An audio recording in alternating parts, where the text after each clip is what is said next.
शिवाजी, क्या बात है? कहीं आप अपने ही ख्यालों में खो गए हैं क्या?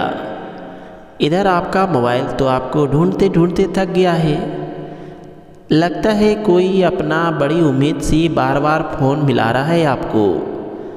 अगर आप अकेले अकेले रसगुल्ला खा रहे हैं तो रसगुल्ला बाद में खाइएगा, पहले फ़ोन उठाकर जल्दी से बात कर लीजिए, देर ना हो जाए।